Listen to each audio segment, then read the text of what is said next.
Welcome back to the channels, guys, and I just wanted to update you on a piece of news which I know is quite live at the moment, and I thought was something worth sharing. So I have been browsing the internet, and I came across this story which is on the website GP Fans, and if I just put this on the screen, there we go. So I can pull the headline up. FIA meeting confirmed amid Mercedes and Red Bull ban fears. So obviously it's making a lot of news at the moment, but there's now an update. So the FIA has confirmed that a meeting will take place before the start of the F1 season amid fears over Mercedes and Red Bull ban. Two outfits have been a hot topic of conversation for much of the F1 off-season after it was reported that they'd found a loophole in the new power unit regulations which could help them make gains on their competitors. Said loophole was reported to involve geometric compression ratios of the new power units. Geometric compression ratios are changing for the 2026 season from 18 to 1 last year down to 16 to 1. And the story continues. According to German media, Mercedes and Red Bull had allegedly uncovered a trick that would allow geometric compression ratio to be 16 to 1 when the car's static, but move up to the previously allowed 18 to 1 ratio during the course of a lap. That report also suggested the other power unit suppliers on the grid had asked the FIA for complete clarity on the rules, with the FIA then confirming that they had shut down a different loophole in the regulations surrounding the fuel flow meter. Now, an FIA spokesperson has confirmed to motorsport.com that a meeting will take place on January 22nd.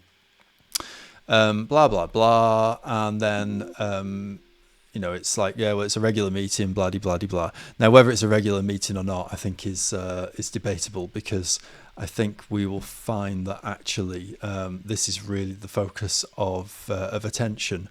And yeah, and it says here the hybrid engines will still be 1.6 litres, but there's a 50-50 split between electric and internal combustion engines. So that's the big change that's going on this year. I don't know if you watched the video. There was a video yesterday or a couple of days ago of the Audi team testing their new car, and it sounds a bit weird actually. So yeah, it's definitely a different sound to the previous generation. A lot of people complained about the sound of the previous generation. It's going to sound weirder again to those that prefer to just listen to the sound of a pure petrol driven engine, but that's where we're at, and I'm not sure it's going to change despite any particular preferences from either F1 fans or the head of the FIA. But we'll see. That might change in time. I doubt we're going to go back to the old days, unfortunately. But unfortunately.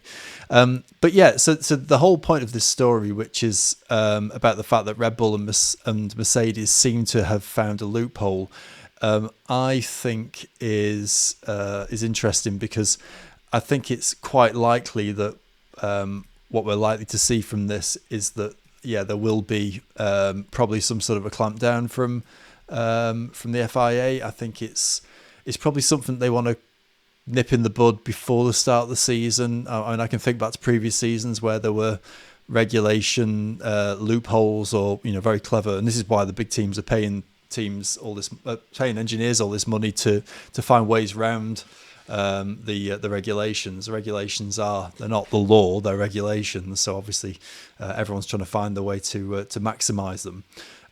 But if I was a betting person, and I'm not, but if I am, I would say that it's more likely than not that they're going to either say, right, listen guys, we're going to be keeping a close eye on this, and you're in for some big points deductions if we see that there is actually an issue here. They might want to monitor it in some way. I don't know whether that's feasible or whether it's allowed, but I just find this hard to believe that going into a new season with this new type of engine, this new split 50-50 between electric and petrol driven, that they're going to, now the cat's out of the bag, that they're going to say, you know what, this is okay, let's just carry on regardless. So let's see. It's January the 22nd, so what I'll try and do is make sure we put a video out for some time around then, and we'll keep an eye on it. And if you guys have any comments in the comments section, please feel free to put them in.